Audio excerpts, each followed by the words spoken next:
caso que tiene varias versiones y esto ha confundido también a la población. Está con nosotros la abogada justamente de Xiomí, la doctora Paola Barriga, con nosotros en estudio. Buenas noches, doctora, bienvenida. Buenas noches, Priscila, muchas gracias por la invitación. Buenas noches a toda la teleaudiencia. Y también está con nosotros Xiomí Lema.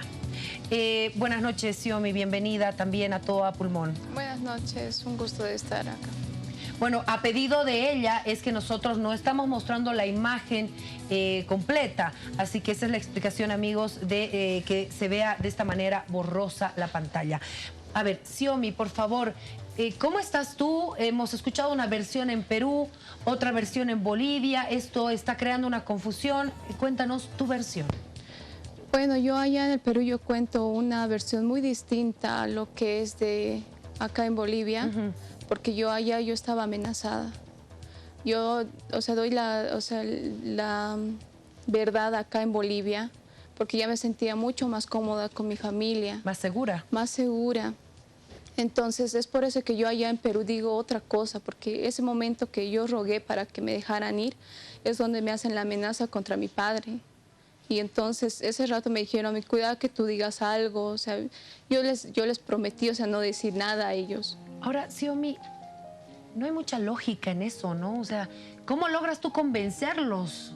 Porque dicen, la persona mala, el delincuente, se la lleva y se acabó. Ni aunque uno llore, suplique. ¿Cómo los convences?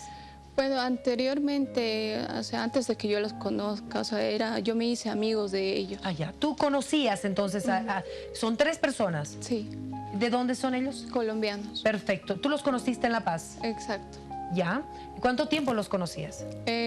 Bueno, debe ser por ya que como 2 semanas que yo hice comunicación con ellos. Ya, perfecto. ¿Después qué pasó?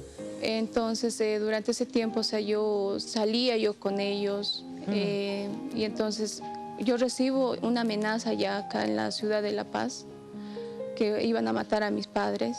Y entonces yo cuando yo le suplico, le digo, de por qué me estaba haciendo todo esto, si yo era buena, o sea, la había llevado a conocer lugares que ellos no conocían. Y entonces yo le supliqué a él que, o sea, yo ya no quería seguir, que yo todo lo que decía iba a ser muy diferente a lo que yo estoy diciendo ahora. Ahora, Xiomí, entonces tú saliste del país por tu propia voluntad. No podría decir yo por mi voluntad, o sea, yo estaba amenazada. No podía. ¿Desde La Paz te amenazaron? Exacto. Y entonces, durante todo ese transcurso, yo estaba amenazada. ¿Por qué en La Paz no fuiste a las autoridades cuando te amenazaron la primera vez? O sea, me daban siempre con mi papá. Y, o sea, en ese momento no sabes qué hacer. Te sientes impotente, o sea, lo que va a pasar, qué puede pasar más adelante si tú dices la verdad, qué puede pasar con tu familia. Y entonces es por eso que yo o sea, no sabía qué hacer, o sea, estaba mi mente en blanco, no sabía. ¿Accedes a salir? Sí, porque o sea, me dijeron que si yo no estaba, entonces iban a matar a mis papás. Y entonces para mí eso fue, o sea, un golpe fuerte, porque nadie se espera eso por la noche a la mañana, que tú estés bien y al otro día, o sea, ya tu mundo cambia por completo. Te dicen, mañana nos vamos, ¿así? Sí, o sea, ya me hacen a mí la amenaza. Ya. Y entonces me dicen que yo tengo que estar al día siguiente, me citan y me llaman para que yo esté ahí, porque ellos conocían el negocio de mis padres. O sea, ya sabían, o sea, dónde ellos tenían, o sea, esa frecuencia, mis padres. Y entonces es por eso que yo accedo y a saber lo que ellos me dicen. ¿Qué te dijeron? ¿Dónde tenías que ir? ¿A Perú? ¿A México?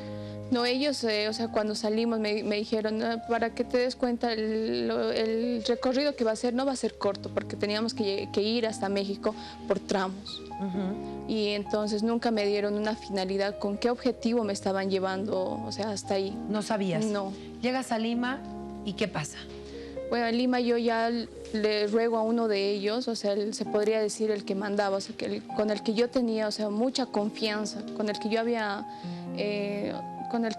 o sea, cruzado muchas palabras, todo, o sea, sobre mi vida, qué es lo que pasaba. Es entonces que yo a él, yo le digo que, o sea, que por favor nadie se va a enterar, que es como si yo a ustedes nunca los hubiese conocido, que jamás los hubiese visto. Y entonces él ya me hizo la última amenaza. Y tú sabes lo que yo te he mostrado. Y un disparo y ahí ya fue tu padre, me dijo. Y entonces de ese rato ya me sentí potente. Y es por eso que yo allá en Perú digo otra versión muy distinta a la de acá. Pero ¿cómo convences a estas personas para irte? No sé, es por eso como le digo que yo les rogué, o sea, que nadie iba a saber. Ya, Nadie o sea, iba a los saber. convenciste de que tú no ibas a contar nada. No iba a contar nada. Que, o sea, yo jamás hubiese, o sea, que como si nunca los hubiese conocido. Que yo no iba a contar quiénes eran, que yo nunca salí con ustedes. ¿Y por qué tomas la decisión de ir a la policía y no tomas la decisión de retornar a Bolivia? No, es que en ese momento yo no tenía nada. No O sea, tenías me dinero. dejaron vacía. Ya. No tenía nada. ¿Tú enamorabas con alguno de ellos? En ningún momento yo tuve una relación amorosa. O sea, sí teníamos una relación de amigos, pero ninguna relación amorosa. ¿Te hicieron daño? No, bueno, cuando ellos se drogaban, o sea, era la forma que ya me trataban mal. Ya me insultaban, querían ya propasarse conmigo. Y entonces yo ese rato, o sea, ya tenía ese temor, o sea, que me hagan algo. ¿Cómo se llamaban estas personas? Bueno, no quisiera dar detalles de eso. Está bien, respetamos. Doctora, esa es la versión que ella tiene. Hemos escuchado al coronel en Perú con otra versión diciendo que lo que primero había contado de que ella había sido secuestrada, dopada y demás no era cierto, porque se la vio en algunas imágenes acompañada de estas 3 personas y que para Perú no es un caso de trata. Se debe entender en este tipo de casos que siempre existen las amenazas y ante este tipo de amenazas se tiene que tener otro tipo de conducta en la investigación. Lamentablemente se desecha esta versión de mi defendida simple y llanamente porque se tiene otra teoría y evidentemente en el Perú, como ella bien refiere, ha contado otra historia porque se encontraba bajo una amenaza. Es una conducta reiterativa no solo en delitos de trata sino también en casos de violación. Cuando uno presenta una demanda te dicen, pero ¿por qué después de tanto tiempo? Es que esa persona que ha sido vejada, que ha sido violada, en este caso como Xiomí, quien ha sido víctima de un delito como este, quien es transportada bajo presión hacia otro país y no sabemos hasta dónde y cuál el fin, sí, obviamente denota que tiene una característica y justamente una conducta de un delito de trata. Si ella se hubiese ido con un enamorado, como tratan de mostrarnos, y que simplemente este enamorado lo hubiese llevado voluntariamente hasta este lugar, lo que ocurre normalmente en este tipo de casos es que lo que menos quieres es que se enteren dónde estás, porque te está haciendo voluntariamente. En este caso, lo primero que ella hace justamente es tomar contacto con su hermana y decirle el lugar exacto donde se encontraba, que la busquen allá, y es así que ya se emiten las alarmas correspondientes, pero si no hubiese sido aquello, si la conducta hubiese sido distinta, hoy día no estaríamos reclamando la investigación. Ahora, eso es lo que nos llama la atención, porque si realmente yo me hubiera mentido, o sea, ya está en su país, Claro. Ya ahí terminó todo. ¿Por qué iniciar una investigación? ¿Qué es lo que buscan?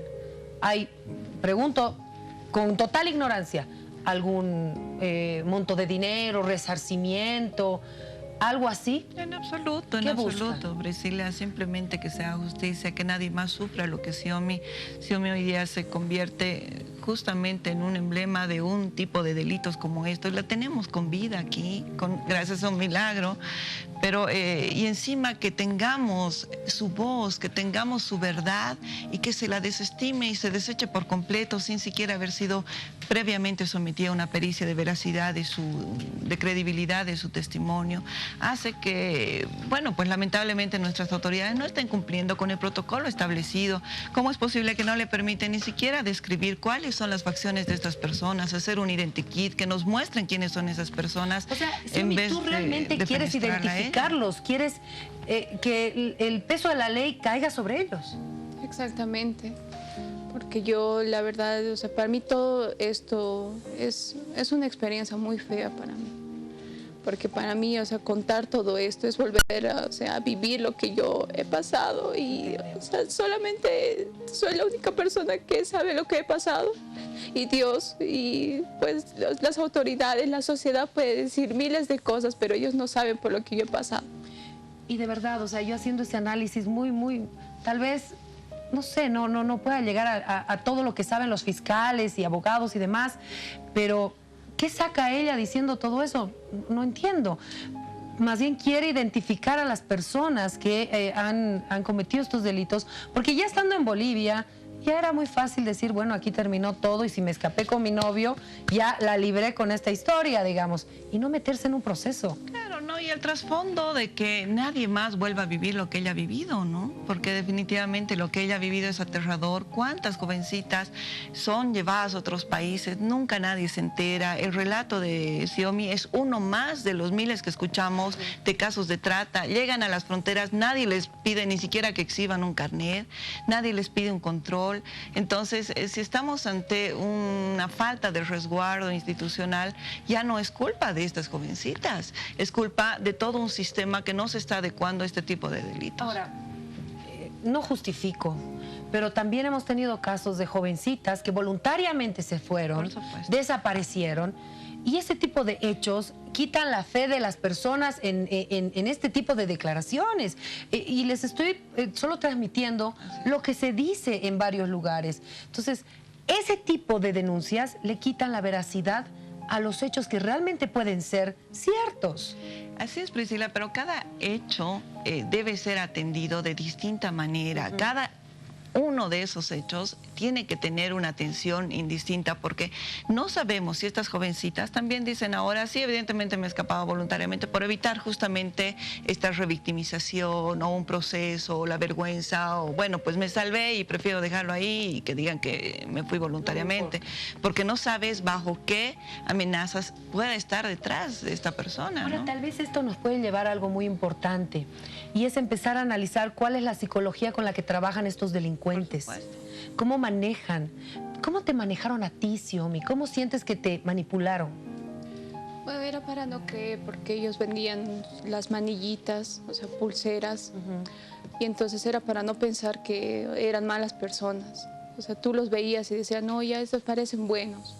Pero lamentablemente no, yo he confiado en personas que al último me han demostrado que no eran lo que ellos aparentaban. Xiomí, lo que tú les puedas decir a otras jovencitas es muy importante. Más allá de que tu versión sea cierta o no, el mensaje que tú puedas compartir de tu experiencia es vital. ¿Qué les dices a esas jovencitas que a veces confían en personas que no deberían confiar? Y que, bueno, les dan el teléfono, que nos veamos, que salgamos, y se hacen toda una relación a veces equivocada. Bueno, yo lo que puedo decir es que a las chicas como yo, que no confíen en personas extrañas, que no tengan esa confianza como lo he tenido yo, que siempre tengan ese temor, o sea, en confiar en alguien, que no vayan y digan, ah, no, ya no me cae ya bien, o sea, que siempre desconfíen, que no hagan lo que, o sea, yo he tenido esa confianza con ellos. Además de eso, si ellas empiezan a recibir amenazas, ¿cuál debería haber sido el paso que tú hubieras cambiado en esta historia cuando tuviste la primera amenaza en La Paz? Bueno, o sea, cuando uno se siente amenazado en ese momento no sabe qué hacer.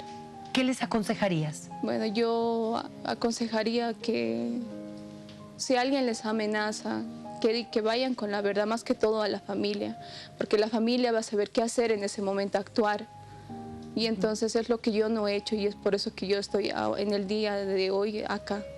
¿Te arrepientes de no haber hecho eso? Sí, bueno, mucho. Tus papás están sufriendo mucho. Exacto.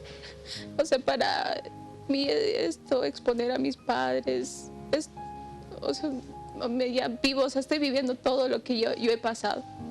Y esto, la verdad, es muy difícil para mí estar acá mismo hoy, contar, revivir. Un dolor muy profundo que será difícil superar. Sí, porque, o sea, siempre voy a tener, o sea, ese recuerdo. Para mí, o sea, yo estos días yo pensé que al llegar acá iba a disfrutar a mi familia, de tenerlos de vuelta. Pero todo esto ya ha pasado así por mi cabeza, que tenía que estar en tal lugar. Y, o sea, no he tenido un tiempo de decirles, papi, estoy contenta de estar con ustedes. No he podido. ¿Pediste disculpas a tus papás? A mis papás sí, o sea, por no haber, o sea, decirles, o sea, papi, no, esto ha pasado, me han amenazado, o sea, he callado y hasta el día de hoy que, o sea, he llegado así. Qué difícil situación. Lo único que se pide en este momento es que se cumplan los protocolos para que se haga una investigación clara. Bueno, en realidad la denuncia no ha sido realizada aquí en Bolivia, la denuncia ha sido en el Perú. Sin embargo, para que hoy día nuestras autoridades desestimen este caso como uno más, es indignante porque no se han cumplido los protocolos. Recién hoy día Xiomí se ha presentado a la pericia para que se valore la veracidad de su declaración. Claro, una y se debió pericia esperar. psicológica para decir, esta chiquita está mintiendo o no. Primero, antes de salir y desestimar ante la sociedad y decir que definitivamente ella está mintiendo, nos indigna por el dolor que está pasando la familia, por el dolor que ha vivido ella y que definitivamente no meritaba llegar a una instancia como esta, tener que aclarar, porque al final ella ha sufrido un delito y este delito, más allá de que en el lugar donde ha sido denunciado pueda ser o no procesado, acá se debía respetar y además proteger a una ciudadana boliviana, ¿no? Xiomí, yo no soy nadie para creerte o no. Yo lo único que resalto de lo que tú nos estás diciendo hoy es ese mensaje a esas jovencitas que se sienten amenazadas y que lo primero que tienen que hacer es ir con la familia, porque ellos van a saber qué hacer, ir con las autoridades. Ya la investigación lo dirá. De verdad, toda mi solidaridad contigo porque te veo muy afectada y con tu familia. Veremos qué va sucediendo y haremos el seguimiento. Gracias, doctora. Muchas gracias, Priscila. Gracias, siempre. Xiomí, por venir a contarnos.